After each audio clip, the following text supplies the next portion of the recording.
इबरत television network सां गॾु आऊं आहियां ग़ुलाम हुसैन ख़ासि केली। हैदराबाद मां अवां ताईं ख़बर पहुचाए रहिया आहियूं त सूबाई वज़ीर निगरान मोहम्मद मुबीन जुमाणी हैदराबाद जो दौरो कयो।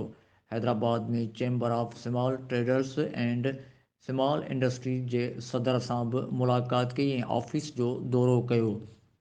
जॾहिं त तक़रीब में सूबाई वज़ीर मेयर हैदराबाद खे जो रिवायती तोहफ़ो अजरक पेश कई वई। इन मौक़े ते mayor Hyderabad Kashif Shoro, deputy commissioner Hyderabad Tariq Qureshi, DG HDA Zahid Hussain Shar, municipal commissioner Hyderabad Anees Dasti, Hyderabad जे ॿियनि मुख़्तलिफ़ वफ़दनि मुलाक़ात कई। इन मौक़े ते सूबाई वज़ीर ॻाल्हाईंदे चयो त हैदराबाद जे अवाम जा मसइला हल कया वेंदा। निगरान सूबाई वज़ीर बल्दियात, टाउन एंड प्लानिंग बहाली मोहम्मद मुबीन जुमाणी चयो त हिन वक़्तु municipal corporation, municipal committee, towns ऐं यूसीस खे हासिलु थींदड़ आमदनी ऐं फंड्स सरकारी मुलाज़मनि जे पघारनि जी अदायगीअ ते ख़र्च थी वञनि था। हिन चयो त गोसलू मुलाज़मनि जे ख़ात्मे लाइ नादरा जी मदद सां जांच पड़ताल कई पई वञे। इन सिलसिले में मुलाज़मनि खे अकाउंट्स खोलाए संदनि पघारूं सिधो संदनि अकाउंट ज़रिए अदा कयूं वेंदियूं। बायोमेट्रिक सिस्टम शुरू कयो पियो वञे, जंहिंसां ख़बर पवंदी त केरु कमु करे रहियो आहे ऐं कहिड़ा गोसलू मुलाज़िम आहिनि।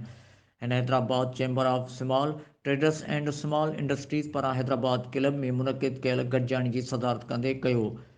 हिन चयो त हैदराबाद में सॉलिड वेस्ट मैनेजमेंट जे कम में वधीक बहितरी आणण लाइ जटादार उपाउ अख़्तियार करण लाइ मां बाद में ॿीहर बि हैदराबाद जो दौरो कंदुसि। हिन चयो त हैदराबाद जे अवाम जे भलाई वारनि कमनि लाइ बहितर नमूने सां कम कया वञनि पिया।